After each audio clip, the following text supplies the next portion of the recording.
I got a violation notice about my fence. Karen tilted her head, feigning innocence. Yes, that's correct.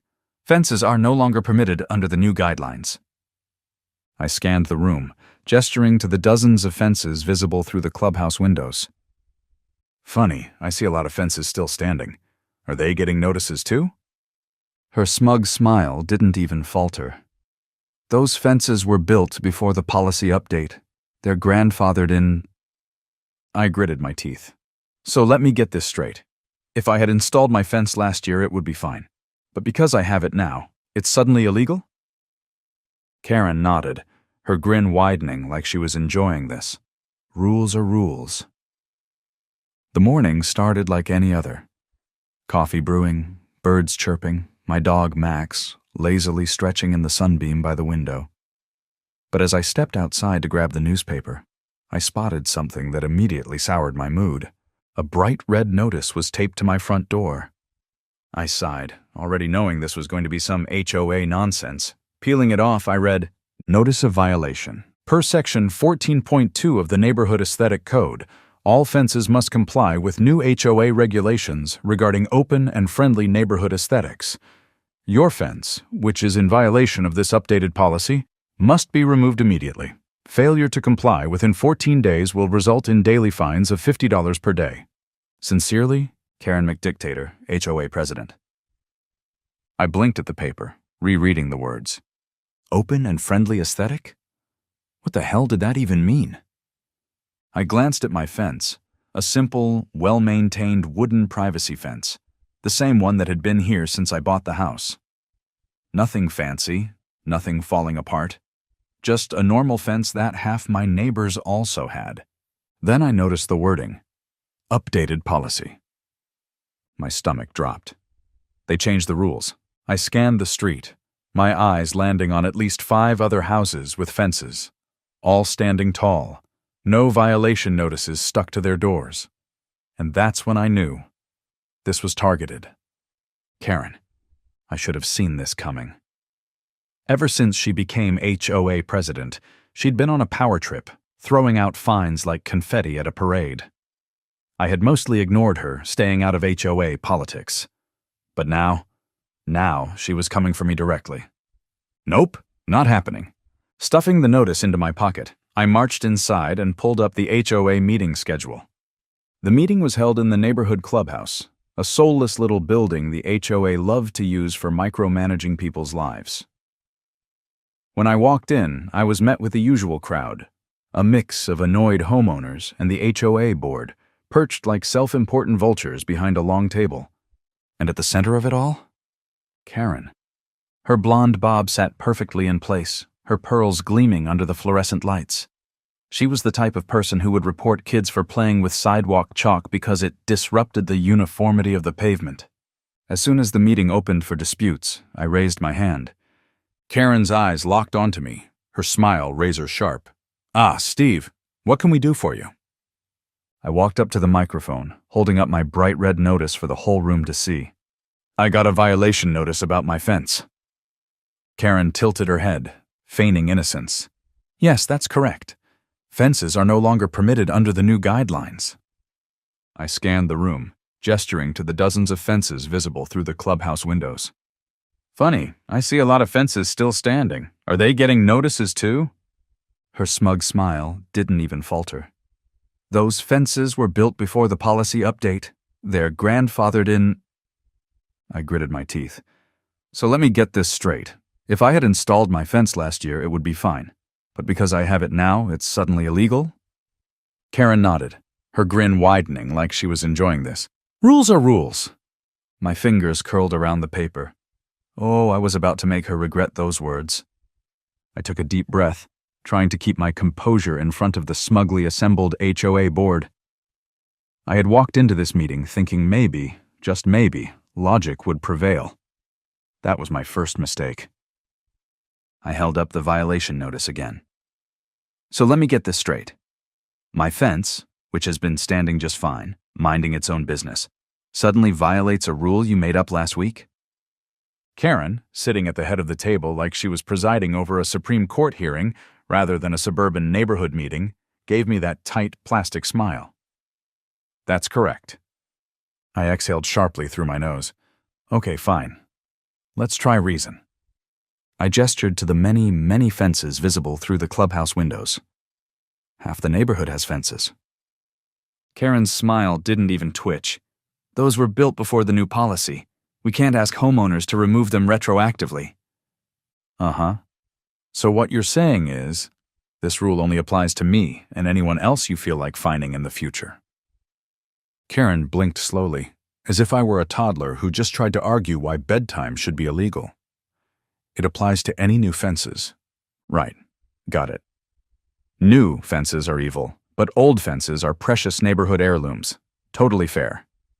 Okay, but I need my fence, I continued.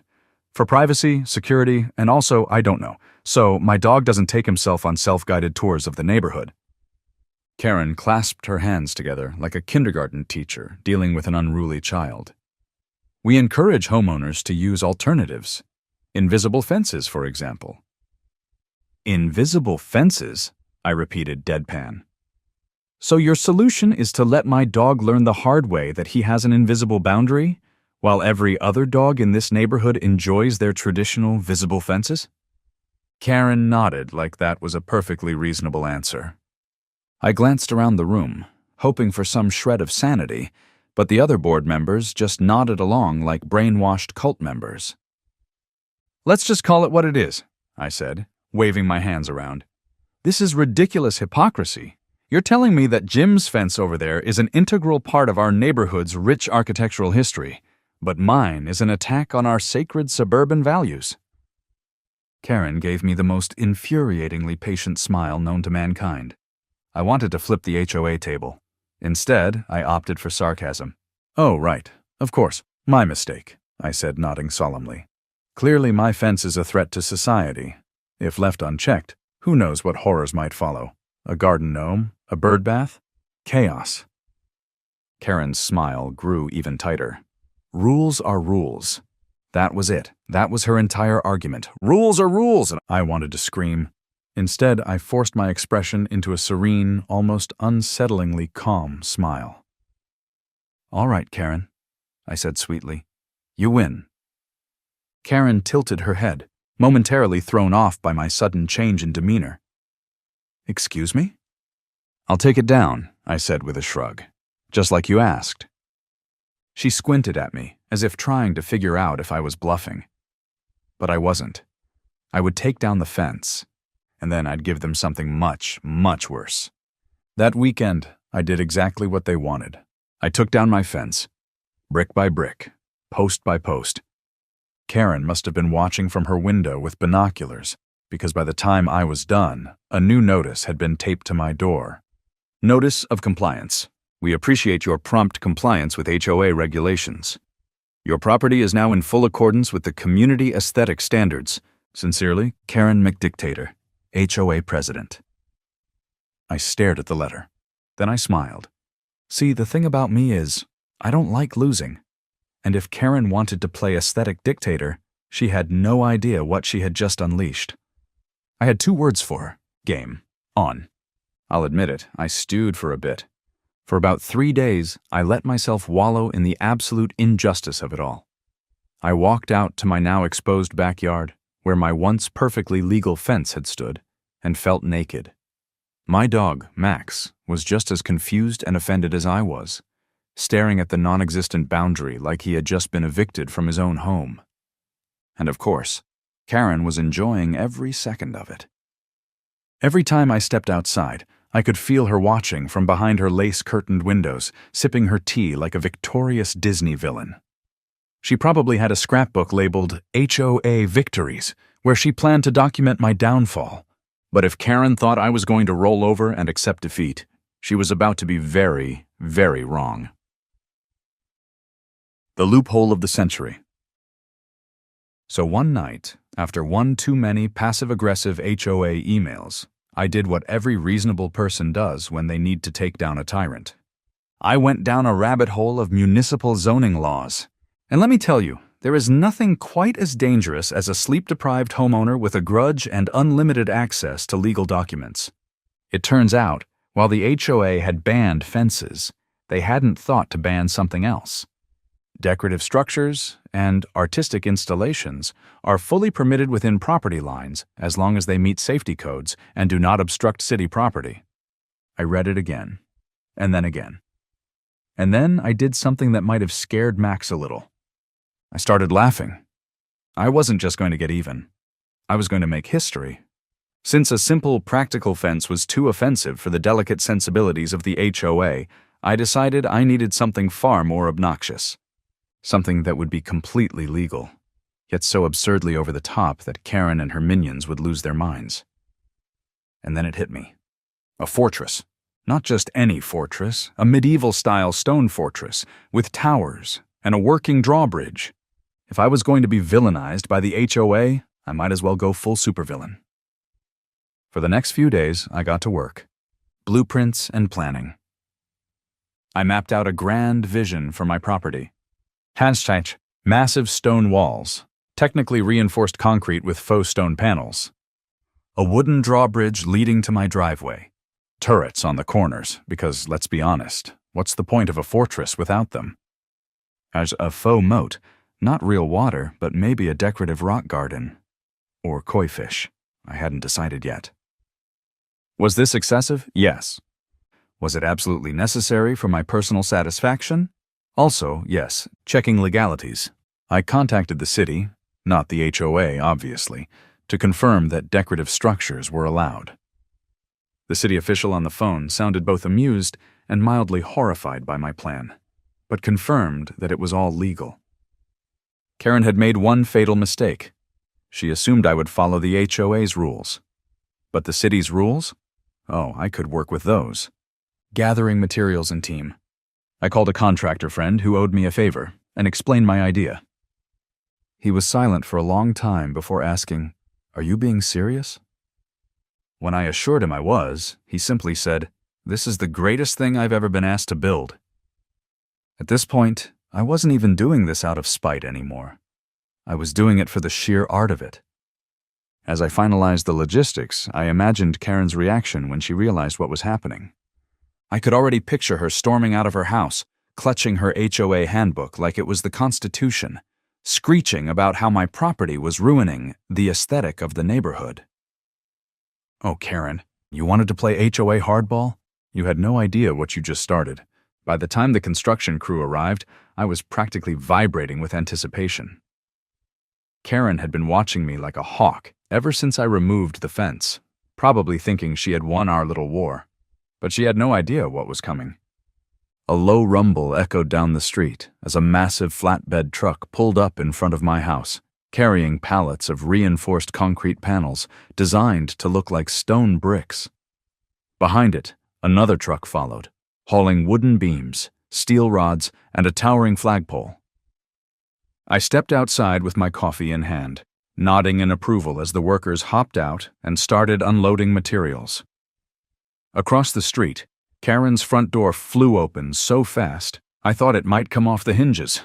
She stood there, wearing her usual pastel cardigan and the expression of someone who just caught a kid coloring outside the lines. For a moment, she just stared at the chaos unfolding in my driveway, mouth slightly open. Then, in a flurry of furious movement, she stomped down her steps, marching straight toward me. I took a slow sip of my coffee, savoring the moment. "What is this?" she demanded, gesturing wildly at the construction crew. I feigned innocence. "Oh, just a decorative structure, for aesthetic purposes." Her nostrils flared. "Aesthetic purposes?" she echoed, her voice teetering on the edge of a screech. I gestured toward my now empty yard. Since my fence was such a problem, I thought I'd get creative. HOA rules say fences are banned, but they don't say anything about decorative, medieval-inspired architecture. Karen's face went through a series of emotions. Shock, horror, rage, and finally, barely contained fury. She opened her mouth, no doubt ready to spew some HOA rule nonsense, but then she hesitated. I saw the exact moment she realized she had no argument, because I had done my homework. Instead of responding, she turned on her heel and stormed back inside. probably to make an emergency call to the rest of the HOA board. I grinned. Oh, this was going to be so much fun. For the next few days, my property transformed from a suburban lot into an active construction zone. Workers installed massive concrete panels, their faux stone finish giving them the look of a medieval fortress wall. By the second day, the first battlements were up, and I was starting to get some serious castle vibes. The neighborhood reaction was a mixed bag. Some people, like my neighbor Mike, thought it was the greatest thing they'd ever seen. "Dude," he said, standing at the edge of his yard, arms crossed as he watched a crane hoist up one of the stone panels. "You're an absolute legend." His teenage son, holding a skateboard, just nodded in silent approval. Of course, not everyone was as entertained. Karen had now recruited an army of elderly HOA loyalists who took turns standing on the sidewalk and watching the construction like a group of nosy suburban sentinels. By the third day, the pièce de résistance arrived, the drawbridge. A team of workers assembled a fully functional wooden drawbridge, complete with thick iron chains. It was meant to serve as my driveway entrance, because if the HOA wanted to be ridiculously difficult about fences, then I was going to be just as ridiculous in response. Karen showed up as soon as she saw what was happening, armed with a clipboard and her usual brand of self-righteousness. "You cannot install a working drawbridge in a suburban neighborhood," she snapped. I folded my arms. "Why not?" She blinked, caught off guard. Because this is a residential area. It's inappropriate." I grinned. "It's a decorative structure, Karen. Perfectly legal. I even checked with the city." Her face turned an alarming shade of red. A drawbridge is not a decoration." I shrugged. "I think it adds a nice touch." Karen looked like she wanted to throw her clipboard at me, but instead she huffed and stormed off again. By the fourth day, I had really leaned into the medieval aesthetic. The construction crew installed an iron gate at the entrance, complete with an automatic remote-controlled opening system. Now, not only did my property have fortified walls, but it was officially only accessible by drawbridge or through my front door. I wasn't done, though. Oh no, I had more plans. I had statues delivered. 2 gargoyles and 2 fully armored knight figures that stood on either side of the drawbridge, as if guarding my castle. To top it all off, I had a custom flagpole installed in the center of my yard. And on that flagpole, a 30-foot banner that read, "Steve's Kingdom, no HOA allowed." By the time the workers packed up, I stood in my yard, arms crossed, admiring my glorious, legally untouchable masterpiece. From across the street, Karen was losing her absolute mind. I saw her standing in her driveway, furiously typing on her phone, probably drafting the angriest email in HOA history. I smirked. Oh, this was going to be good. The morning after my grand fortress was completed, I could sense a disturbance in the force. The air was thick with Karen's impending fury. Sure enough, before I could even finish my coffee, a small crowd began to gather at the end of my driveway. A posse of self-important HOA board members, led by the Queen herself, Karen McDictator. She stood front and center, her eyes narrowed, her lips pursed so tightly that they might have disappeared altogether. She wasted no time.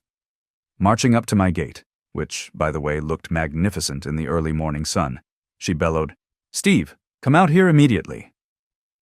I took a leisurely sip of my coffee, savoring the moment. With the click of a remote, I lowered the drawbridge, letting it fall with a satisfying thud across the decorative trench. It was the kind of entrance that demanded respect, but judging by Karen's expression, all it demanded from her was blood pressure medication. "Good morning, Karen," I called cheerfully, stepping onto the drawbridge. "How can I help you on this fine day?" "What in the world is this monstrosity?" she spluttered, waving her clipboard around like it was a magic wand that could make my fortress vanish. I looked around, feigning surprise.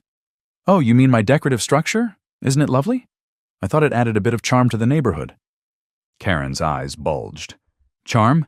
This is a hazardous eyesore. You can't just erect a medieval fortress in a suburban community. There are rules." "Funny you mention rules," I said, smiling as sweetly as I could manage. "I have all my paperwork right here." I pulled out a neat stack of documents from my pocket and handed them over. Everything is fully compliant with city regulations and the HOA's guidelines. Feel free to check. She snatched the papers out of my hand, her eyes scanning furiously. The other board members crowded around her, peering over her shoulder. I could practically see the gears in their heads turning, desperately trying to find something, anything they could use to tear down my masterpiece. It's not a fence?" One of them finally mumbled, looking up at me with confusion. "Nope," I said cheerfully. "According to the HOA's bylaws, fences are prohibited. However, there's nothing in there about decorative structures." Karen's head snapped up, her eyes narrowing. "This is clearly just a fence in disguise." "Really?" I raised an eyebrow. "Because it looks more like a castle to me. It's got battlements, a drawbridge, and a functioning iron gate. If you squint, you can even see the gargoyles up there. Hardly standard fence features." She glared at the document again. "But it's obstructing the view." I gestured broadly to the open space beyond my yard. "What view, Karen? The only thing it's blocking is your ability to micromanage my property. Everything is within my property line and well under the maximum height for structures." One of the other board members, a nervous-looking man clutching a clipboard as if his life depended on it, whispered something to Karen. Her face turned an even deeper shade of red. It's a safety hazard," she stammered. "You can't have a moat. Someone could fall in." "It's not a moat," I corrected her. "It's a decorative koi pond. Perfectly safe. The city inspector loved it, said it added a touch of tranquility." She sputtered, her voice rising in pitch. "This is ridiculous. You're turning this neighborhood into a circus." I put a hand over my heart, feigning hurt. "Karen, I'm just trying to comply with your rules. No fences, you said. Well, no fence here. Just a perfectly legal decorative structure." Her eyes were practically shooting lasers at me now. "You can't expect us to just allow this." "Actually, Karen," I said, leaning in conspiratorially, "you might want to double-check those bylaws. I found a few interesting loopholes. Did you know that any structure classified as artistic or decorative is exempt from the usual building restrictions?" Karen flipped through the pages, her hand trembling. I could see her fury mounting as she realized she had no leg to stand on. I had played by her rules, and she had lost, badly. "Mark my words," she hissed, her voice dripping with venom. "This isn't over. We'll find a way to get rid of this abomination." "Best of luck, Karen," I called cheerfully as she stormed off, her clipboard clutched so tightly I thought it might snap in half. "If you need any more clarification on the rules, just let me know. I'm always happy to help." She shot me one last murderous glare before stalking back to her house, her loyal board members trailing behind like chastened ducklings. As the drawbridge closed behind me, I couldn't help but laugh. Karen had started this war, but she had no idea just how far I was willing to go. This was only the beginning, and if she wanted to play the game, she'd better be ready for my next move. After all, I had a fortress now, and I intended to defend it. It didn't take long for my fortress to become the most exciting thing in the entire neighborhood. By the end of the week, I had a full-blown fan club of local kids who had declared my house the official castle of the kingdom. Every afternoon, I'd hear the sound of sneakers slapping against the pavement as they ran down the street, plastic swords in hand, ready for battle. "Sir Stephen," a boy named Ethan called one afternoon, standing at the edge of my driveway. "May we cross thy bridge?" I leaned against the drawbridge controls, raising an eyebrow. "Only if you answer this riddle, young squire." The kids huddled together, whispering conspiratorially, while I delivered the challenge. "What has roots as nobody sees, is taller than trees, up it goes, and yet it never grows?"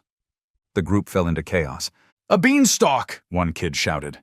"No, that's stupid. A mountain," another argued. I folded my arms. "Is that your final answer?" "Mountain!" they all shouted in unison. I nodded approvingly and hit the remote. The drawbridge lowered dramatically, and they whooped in victory as they ran across, immediately declaring war on the imaginary kingdom of Karen's house. I'd be lying if I said I wasn't enjoying every second of this. Meanwhile, my adult neighbors were surprisingly supportive. "Oh, I think it's brilliant," Mrs. Patterson, an older woman down the street, told me. "I'm thinking about adding a little stone wall around my garden. Maybe some vines. You know, make it a whole medieval theme."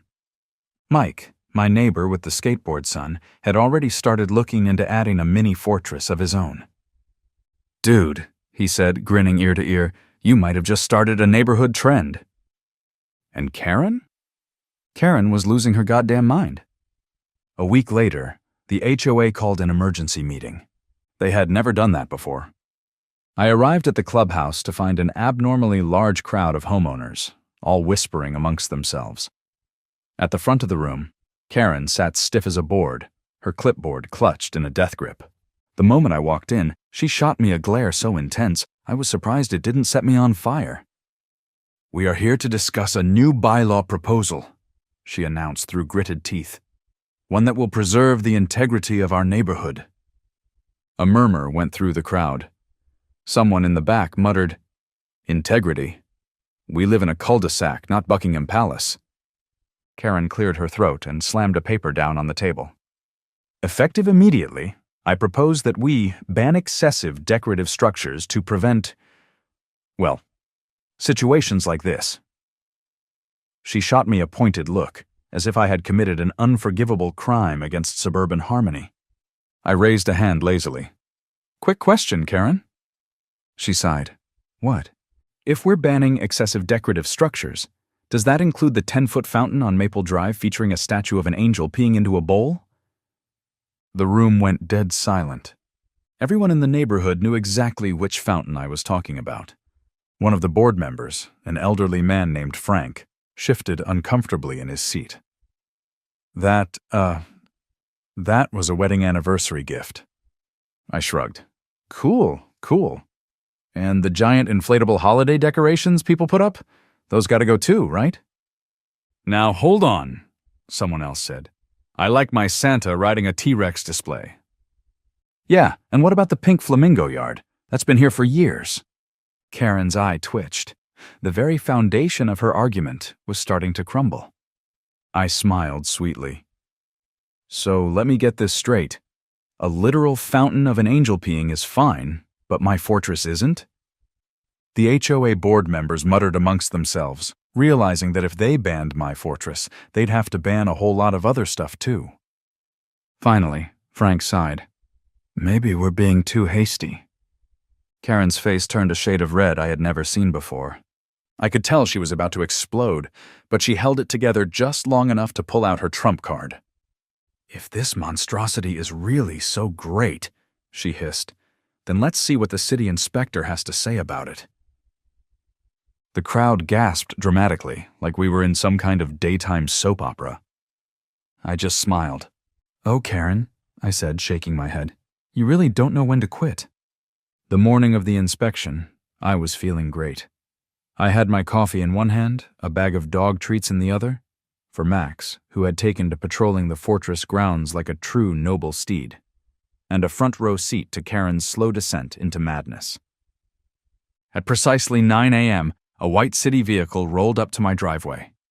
The moment it stopped, Karen practically sprinted from her house, clipboard in hand, eyes wild with desperation.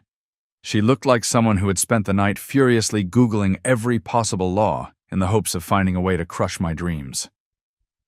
The inspector, a man named Dan, stepped out of his truck, adjusting his sunglasses. He looked to be in his 50s, wearing a city-issued polo and a general air of, "I have seen too much nonsense in my career to be surprised by anything anymore." "Morning, folks," Dan said, pulling out a notepad. "I'm here to inspect the, He paused as he got a good look at the absolute masterpiece of pettiness that was my medieval fortress. "Huh?" Karen shoved her way forward before I could even open my mouth.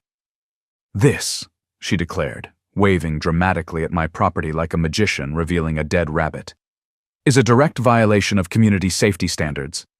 It is a hazard to this neighborhood. A disgrace." Dan raised an eyebrow, unimpressed. "Right. And what exactly is unsafe about it?" I smiled, stepping forward. "Oh, I'd be happy to give you a tour." Karen made a strangled sound but had no choice but to follow as I led Dan toward the gate. "First up," I said, pointing. "The walls. These are reinforced concrete panels, structurally sound and compliant with all residential building codes. They're decorative, not load-bearing." Dan nodded, running a hand over the surface. "Seems solid." Karen gritted her teeth so hard I thought they might crack. I continued, gesturing toward my totally not a moat. "And here we have my decorative water feature." Dan peered over the edge. "Koi pond?" "Exactly. HOA rules allow decorative ponds under 5 feet deep.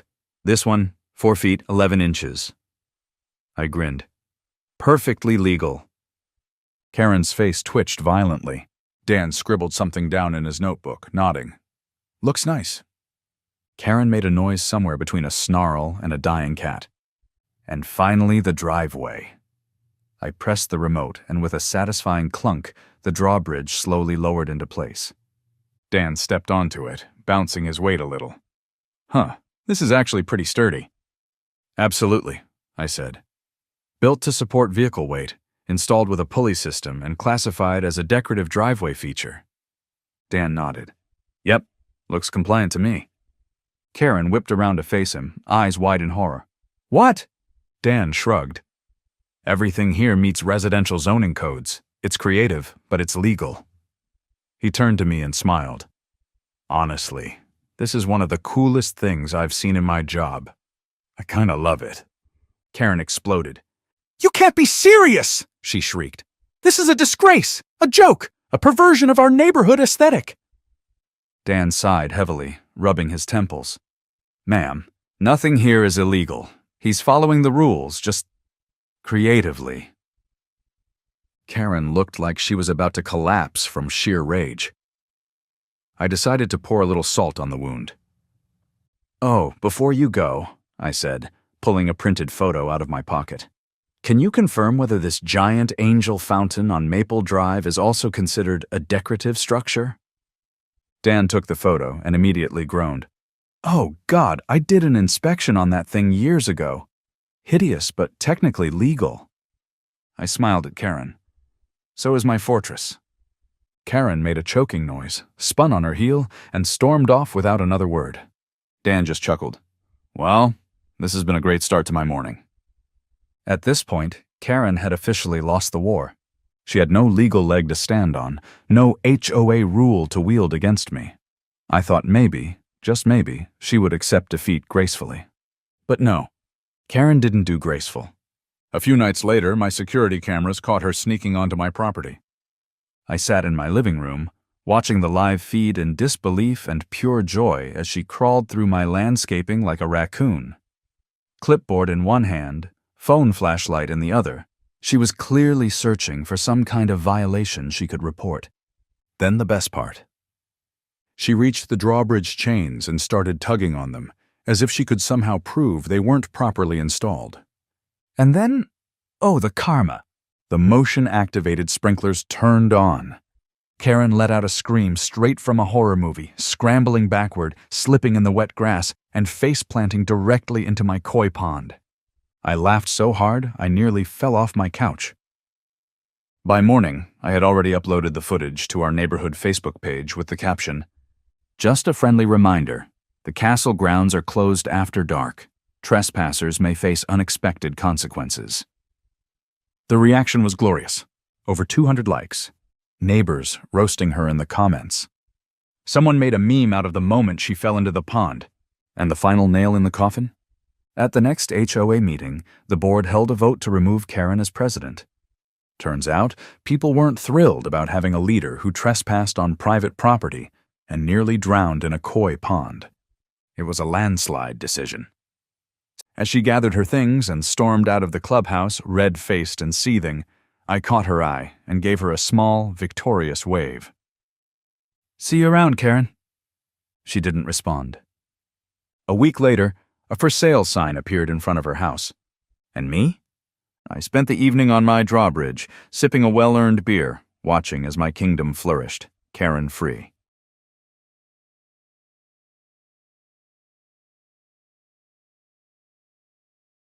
"A pyramid?" he finally wheezed. wiping tears from his eyes. Kid, you're serious? Dead serious, Marty. 15 feet high, stone veneer over block? That's the plan. He looked towards Karen's house, then back at me, a twinkle in his eye. HOA giving you grief? You could say that. Marty chuckled again. All right, Schmidt, all right. This is the stupidest, most glorious thing anyone's asked me to build in 30 years. You get a permit out of the city for this pointy thing. I'll build it for you. Gonna cost you, though. And your neighbors? Hoo boy, they're gonna lose their minds. That's kind of the point, Marty, I admitted. Figured as much, he grinned. Okay, Pharaoh, let's talk foundations. It all started with love. Love for my dog, Zeus. Now, Zeus isn't some yappy little ankle biter you can stuff in a handbag. Zeus is substantial. Think Scooby-Doo meets a small horse. A glorious, slobbery 150-pound bundle of goofy affection who believes fetch is a full-contact sport and whose tail can clear a coffee table with a single enthusiastic wag. He's the best boy. And the best boy deserves the best accommodations, right? The standard-issue plastic igloos they sell at PetSmart? Zeus would look like Andre the Giant trying to cram into a smart car. No, my boy needed space. He needed comfort. He needed Casa de Zeus. I spent 3 solid weekends building it myself. Not some flimsy kit, but a real structure. Solid wood frame, insulated walls. Zeus hates the cold. Asphalt shingle roof matching the house, even a little covered porch area where he could survey his domain, my slightly patchy lawn, like the furry king he is. It was big, I'll admit. Maybe 4 feet tall at the peak, 5 feet wide, 6 feet deep. Substantial, like Zeus himself. And, okay, maybe I got a little carried away with the paint. It was supposed to be a nice, friendly blue, but it came out looking more like something Smurfs would live in. A vibrant, almost offensively cheerful azure. But Zeus loved it. He'd curl up inside, safe and sound, happier than a pig and, well, you know, I was proud of it. A testament to my questionable woodworking skills and my devotion to my canine companion. A cheerful blue beacon of doggy devotion in my otherwise unremarkable backyard. Enter Karen. Karen lives next door. Karen, I'm assuming that's her name, it just fits, has a lawn so green it looks like astroturf, shrubs tortured into perfect geometric shapes, and, apparently, an advanced degree in finding fault with everything I do. She materialized at the low, decorative fence separating our properties the day after I finished painting Casa de Zeus. Her arms were crossed. Her lips were pursed so tight they'd practically vanished. Her eyes scanned the bright blue structure like it was a pile of hazardous waste. Barry! Her voice could curdle milk. What is that thing? Hey, Karen, I said, trying for neighborly charm. It rarely worked. Just finished Zeus's new house. Pretty neat, huh?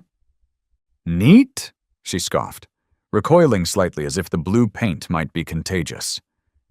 It's garish and enormous. It completely dominates your yard. It looks like a Smurf shed. It's utterly inappropriate for Pleasant Valley Estates. Karen, it's a doghouse, I sighed. For my dog. He's kind of a big dog. It's an eyesore, she insisted. It's far too large under the HOA guidelines for animal shelters, and that color, it violates the approved earth tone palette. It's probably attracting stray animals. It's lowering my property value by the second. You'll be hearing from the Architectural Review Committee. And with that, she spun on her heel and marched back towards her perfectly beige house, presumably to draft her formal complaint on HOA-approved letterhead. I should have known better than to underestimate Karen's dedication to enforcing suburban mediocrity. The official letter arrived less than a week later. Thick envelope, HOA logo, doom enclosed. Dear Mr. Schmidt, it began, dripping with bureaucratic condescension. Following a review by the Architectural Review Committee, ARC, Prompted by resident concerns, gee, I wonder who. It has been determined that the recently constructed animal shelter located at 112 Oak Street is non-compliant with Pleasant Valley Estates covenants, conditions, and restrictions, CC and Rs. It went on, citing chapter and verse. Bylaw 22, Section C. Accessory structures and animal shelters. Maximum square footage for animal shelters capped at 15 square feet. Casa de Zeus was closer to 30. Maximum height? 3 feet, mine was 4. Approved materials, natural wood tones or neutral composite materials matching the primary dwelling. My Smurf blue was apparently not a pre-approved neutral. The verdict? The non-compliant structure must be removed from the property within 30 days. Alternatively, you may submit plans to the ARC for a pre-approved replacement model meeting all dimensional and aesthetic guidelines. Ref. Appendix G. Approved pet enclosures. Failure to comply will result in daily fines and potential further action. Appendix G showed pictures of 3 options. A tiny plastic igloo suitable for a chihuahua with anxiety issues, a slightly larger plastic box that looked like a discarded cooler, and a miniature log cabin thing that cost more than my first car's transmission rebuild. Zeus wouldn't even be able to turn around in any of them. I requested a hearing, of course. Went down to the clubhouse, armed with photos of Zeus looking majestic next to, and barely fitting into, his palace, ready to plead my case based on animal welfare and common sense. It was useless. The ARC meeting consisted of 3 HOA board members who looked like they'd rather be anywhere else, and Karen, sitting primly in the front row, occasionally nodding vigorously when the president read out the violations. "Barry," said the president, a man named Bob who seemed perpetually tired, "we appreciate you love your dog, big fella." Zeus had met Bob once, leaving a substantial amount of drool on his trousers. But the rules are the rules. The doghouse exceeds the size limits. The color isn't approved. We have standards to maintain. "But those approved models are ridiculously small," I argued. "Zeus is a 150-pound dog. It's practically animal cruelty to make him use one of those—" Karen sniffed loudly from the front row. Perhaps Mr. Schmidt should have considered the HOA bylaws before acquiring such an inappropriately sized animal for this neighborhood. My blood boiled. Inappropriately sized? Zeus was perfect. It was the bylaws that were inappropriately sized. "Look," Bob sighed, clearly wanting this over. "The ruling stands. The structure has to go. Replace it with an approved model or don't have one at all. 30 days. I walked out of there shaking with anger. They didn't just insult my handiwork, they insulted my dog. They wanted me to tear down the house I built for him, the house he loved, because Karen didn't like the color? Because it was 6 inches too tall? I got home, sat on the back patio, and just stared at Casa de Zeus. It stood there, bright blue and proud, a cheerful middle finger to the beige conformity surrounding it. Zeus was inside, snoring softly. 30 days to tear it down. They hate his house? I thought, the anger slowly morphing into something else, something colder, more calculating. They think that's too big, too permanent, too much of an eyesore? A crazy, impossible, utterly magnificent idea started to form. I'll show them big. I'll show them permanent. I'll build something that makes a doghouse look like a speck of dust. Something timeless. Something monumental. My wife, Brenda, found me later that evening hunched over the computer, surrounded by printouts of Egyptian hieroglyphs and cross-sections of the Great Pyramid of Giza. "Barry? Honey? Are you okay?" she asked tentatively. "You've been awfully quiet since the HOA meeting." Quiet? I looked up, eyes probably gleaming with a slightly manic light. "Brenda, I'm not quiet. I'm inspired." "Inspired? By what? Losing the fight over the doghouse? Losing. Oh no, my dear, that wasn't a defeat. That was merely the preliminary skirmish. They didn't like Zeus's house? Fine, we'll build him something else. Something grander. Like what? She asked, looking wary. A slightly smaller blue house? Think bigger, I grinned. Think ancient wonders. Think massive stone structures that have baffled historians for centuries. Brenda stared at me. Barry, what are you talking about? I declared, gesturing grandly at a picture of the Giza Plateau on my screen. I'm going to build a pyramid in the backyard. Brenda just blinked. Then she slowly backed out of the room, probably to check if our insurance covered psychiatric care. But the seed was planted. A pyramid. Not just any pyramid, but my pyramid. The Great Pyramid of Oak Street. Why a pyramid? Why not? It was the ultimate symbol of permanence, of defiance against the ravages of time, and HOAs. It was bold. It was unexpected. And most importantly, I scanned the HOA bylaws again. Not a single mention of pyramids. They had rules for fences, sheds, gazebos, even flagpoles.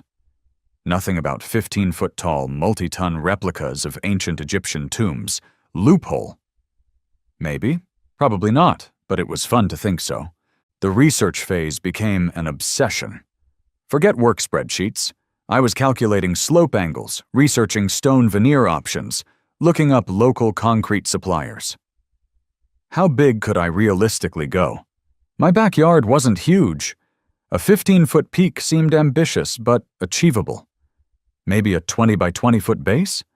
That would dominate the yard, completely eclipsing the memory of the offending doghouse and probably blocking Karen's view of the entire Western Hemisphere. Perfect. Materials? Solid gold like the Pharaohs was out. Solid stone? Too expensive. Concrete blocks for the core seemed doable, maybe clad in a nice sandstone-colored veneer to give it that authentic Nile Valley vibe. Then came the trickiest part. Permits. What do you call a 15-foot pyramid on a city permit application?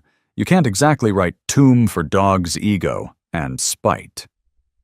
I looked through the city building codes. Accessory structures had size and height limits I'd definitely be violating. But what about landscape features? The code was vaguer there. Could a pyramid be considered an extremely ambitious garden folly, or a large decorative landscape element? It felt like a stretch, but maybe, just maybe, a bored or bewildered city planner wouldn't look too closely. I decided to hedge my bets. I'd apply for a permit for a large geometric masonry landscape feature. Submit basic structural plans showing a solid core and proper foundation, and hope for the best. Worst case, they deny it. And I figure out plan B, possibly involving catapults. Just kidding. Mostly. Finding a contractor willing to build Pharaoh Barry's folly was the next adventure. I called several masons. Yeah, hi, I need a quote to build a large geometric landscape feature? Like a retaining wall? Fancy planter box? No, more pointy, tapered sides, like a pyramid. Click. Most hung up or politely declined, probably questioning my sanity. Finally, I found Mason Marty. Marty was a big guy, beard down to his chest, hands like catcher's mitts. He mostly built fireplaces and brick facades. He came out, looked at my sketches, looked at the yard where Casa de Zeus still stood defiantly blue, looked back at the sketches, and just started laughing. A deep, rumbling laugh. A pyramid, he finally wheezed, wiping tears from his eyes. Kid, you're serious? Dead serious, Marty. 15 feet high, stone veneer over block? That's the plan. He looked towards Karen's house, then back at me, a twinkle in his eye. HOA giving you grief? You could say that. Marty chuckled again. All right, Schmidt, all right. This is the stupidest, most glorious thing anyone's asked me to build in 30 years. You get a permit out of the city for this pointy thing. I'll build it for you. Gonna cost you, though. And your neighbors? Hoo boy, they're gonna lose their minds. That's kind of the point, Marty, I admitted. Figured as much, he grinned. Okay, Pharaoh, let's talk foundations. The first casualty of Project Pyramid was, ironically, Casa de Zeus. I dismantled it carefully, piece by piece. It felt wrong, like betraying my best buddy. I salvaged the wood. Maybe I could build him a smaller, internal pyramid inside the big one later. Zeus watched the process with confused, soulful eyes, occasionally nudging my hand with his massive head as if to ask, "Dude, what gives?" "It's okay, boy," I assured him, ruffling his ears. "Daddy's building you something much, much cooler, something worthy of your name." He just sighed and went back to chewing on a Kong. Then came the excavation. Marty's crew arrived with a mini excavator that tore up a significant portion of my lawn, digging the footings for the massive concrete foundation slab. This phase alone drew stares.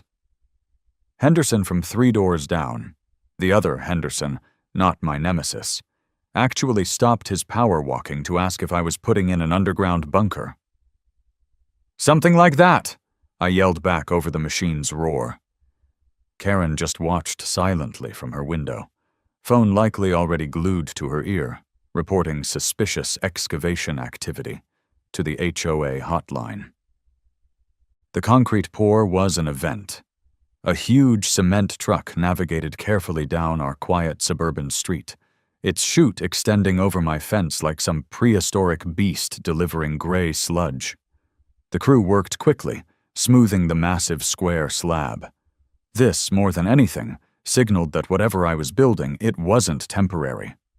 The HOA sent its first official inquiry regarding unspecified major construction, demanding plans and ARC approval immediately.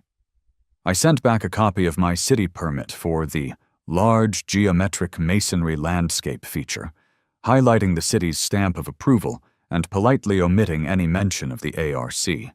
Let the games begin. Then the blocks started arriving. Pallet after pallet of heavy gray concrete blocks. Marty and his crew got to work. It was slow, methodical. Laying the base course, checking levels, mortaring joints. Then the next course, slightly smaller. Then the next. Day after day, the structure grew, layer by painstaking layer. At first, neighbors were just confused. "Building a big barbecue pit, Barry?" asked Jim from across the street. "Something like that," I'd reply vaguely. But as the structure climbed past 6 feet, then 8, then 10, and the unmistakable tapered shape became apparent, confusion turned to bewildered silence, then to open-mouthed staring. People would walk by, stop, shake their heads, and keep walking. The neighborhood Facebook group probably exploded, but I wouldn't know. Karen got me kicked out months ago over a dispute about recycling bin placement.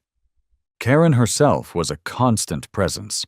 She didn't speak to me directly anymore, but I'd see her, documenting progress with her phone camera from various angles, conferring with other neighbors in hushed tones on her lawn, occasionally glaring pure hatred over the rising wall of blocks.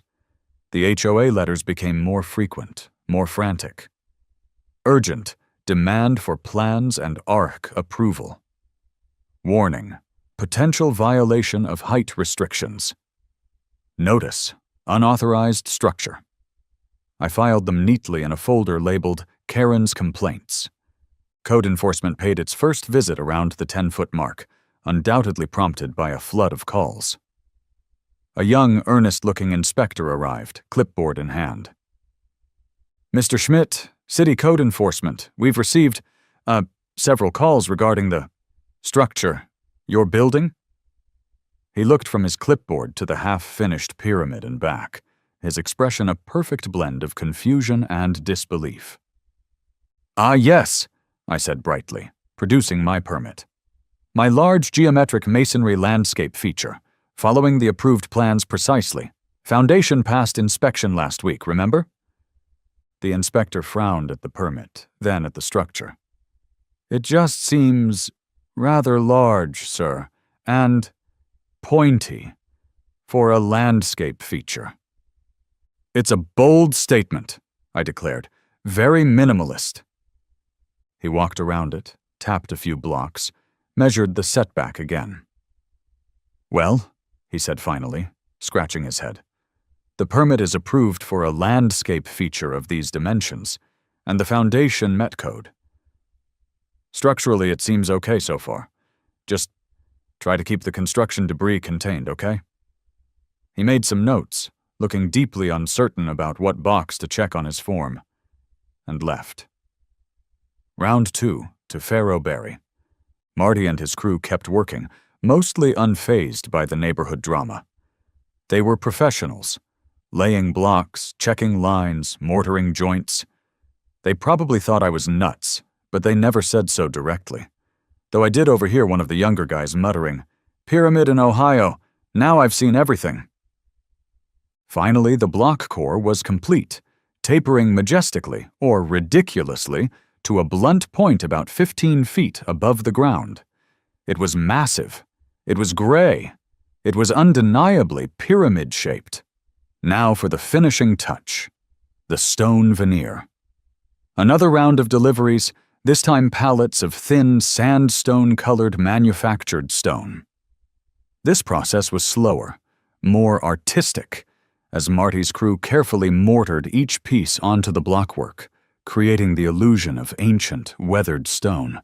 For extra mystery, I had Marty build a small, dark, recessed doorway, low on one side. It didn't lead anywhere, solid block behind it, but it looked intriguing, like a tomb entrance. Maybe I'd put Zeus's food bowl just inside it. As the last piece of stone veneer went up, I stepped back to admire my creation. It dominated the backyard. It cast a long shadow, especially in the afternoon, directly onto Karen's prize-winning roses, I noted with satisfaction. It was solid, it was permanent. It was utterly, magnificently absurd. Zeus trotted over, sniffed the base curiously, seemed unimpressed, and then promptly lifted his leg on the corner. "No, boy, not on the pyramid," I scolded gently. Even pharaohs deserve some respect. I looked towards Karen's house. Her curtains were drawn tight, but I felt her eyes boring through the fabric. The silence felt ominous, like the calm before the storm, or perhaps the calm before the plague of HOA lawyers. The calm lasted precisely 12 hours. The next morning, taped conspicuously to my front door, was not just a letter, but a thick packet. Official HOA envelope, marked Urgent, Final Notice, via hand delivery. Inside wasn't just a notice, it was a declaration of war. "Demolition order," it screamed in bold, underlined, possibly 72-point font. Unapproved, non-compliant, structurally questionable, aesthetically abhorrent monumental structure at 112 Oak Street. What followed was a multi-page diatribe listing every conceivable violation, real or imagined. Unapproved structure, ignoring my city permit. Gross violation of aesthetic standards, citing bylaws about harmonious design and natural materials. Apparently, pyramids aren't natural. Potential zoning violation. Monument not a permitted accessory use. Height limit. Violation. Accessory structures capped at 10 feet, mine was 15, though I argued it wasn't an accessory structure in the traditional sense. Light obstruction. Karen's roses. View obstruction. Karen's view of Henderson's perfectly symmetrical garage. Lack of RC approval, repeated about 17 times. The demanded remedy? Immediate cessation of any further work. It was finished. and complete demolition and removal of the entire offending structure within 10 calendar days. Failure to comply would result in daily fines commencing at $1,000 per day, immediate initiation of legal action seeking injunctive relief and recovery of all attorney fees, and potential placement of liens upon the property. They weren't messing around. They'd clearly spent a fortune on their lawyers overnight. My phone started ringing. First, the HOA president, Mr. Abernathy, his voice trembling with uncharacteristic fury. "Barry, what in God's name have you done? A pyramid? Are you insane? It has to come down. Now!" I politely referred him to my soon-to-be-hired lawyer. Then Karen called. I almost didn't answer, but morbid curiosity won. "Barry Schmidt!" she shrieked, no preamble. "You have built an abomination, a blight. It looms, it casts shadows. It's probably structurally unsound. When it collapses onto my property, I will sue you for every penny you have." I calmly suggested she consult a structural engineer and hung up. Clearly, things were escalating. Time to lawyer up for real. I found a local attorney, Dave Miller, who specialized in real estate and HOA disputes. When I explained the situation and showed him pictures of the pyramid, he just stared at me for a long moment, then slowly started to chuckle. "A pyramid," he finally managed, "because they complained about a doghouse. Okay, I like it. Legally, it's interesting." He reviewed my city permit for the landscape feature and the HOA bylaws. "All right, here's the deal. Your city permit is your shield. They approved the structure's size and type, albeit vaguely described. The HOA can scream about aesthetics all day, but forcing demolition of a permitted structure based purely on their subjective style rules is tough, expensive, and not guaranteed. Their best bet is proving it violates specific enforceable CC&Rs, like height limits for all structures, not just accessory buildings, or proving it's a genuine safety hazard, or that the permit was obtained fraudulently. He advised me to get a structural engineer's report immediately to counter the safety hazard claim. He also suggested I formally respond to the HOA, stating the structure was permitted by the city as a landscape feature, denying any safety risk pending engineer's report, and refusing demolition while perhaps offering to discuss landscaping integration, that is, planting tall bushes around it, as a potential compromise later. So I hired a structural engineer. A serious-looking woman named Dr. Adams came out, tapped on the blocks, consulted Marty's construction notes, which were thankfully meticulous, did some calculations, and wrote a concise report. The pyramidal structure at 112 Oak Street, constructed of reinforced concrete block core with stone veneer cladding on an appropriate foundation, exhibits no signs of structural instability under current conditions. While unconventional, it meets standard structural safety requirements for a non-habitable landscape element of its size. Boom. Safety argument neutralized. The HOA, armed with Karen's photos and undeterred by my engineer's report or city permit, scheduled the inevitable emergency meeting. Proposed action, legal enforcement, and forced removal of non-conforming monumental structure. They were going for the nuclear option. The meeting was packed. It felt like half the neighborhood had turned out, drawn by morbid curiosity or whipped into a frenzy by Karen and Henderson, who had apparently joined forces in the face of this common, pointy enemy. Their lawyer, a slick guy in an expensive suit, presented first. Slideshow. Dramatic music. I think it was from Psycho. Photos of my pyramid casting shadows. Quotes from anonymous neighbors about fear and plummeting property values. Legal jargon about covenants running with the land and the sanctity of aesthetic uniformity. He demanded the board authorize immediate legal action to compel demolition. Then it was my turn. My lawyer, Dave Miller, calmly presented the city permit, Dr. Adams' structural report and highlighted the vagueness in the HOA bylaws regarding landscape features versus accessory structures and the lack of specific prohibition against pyramids. He pointed out the potential costs to the HOA if they pursued and lost a lawsuit over a city-permitted structure. Then I spoke. I didn't yell. I just talked about the original doghouse, about wanting something nice for my pet, about the frustration of being told no based on arbitrary rules. "You didn't like my doghouse," I said, looking around the room.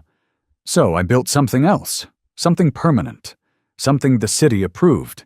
It's a sculpture, a landscape feature.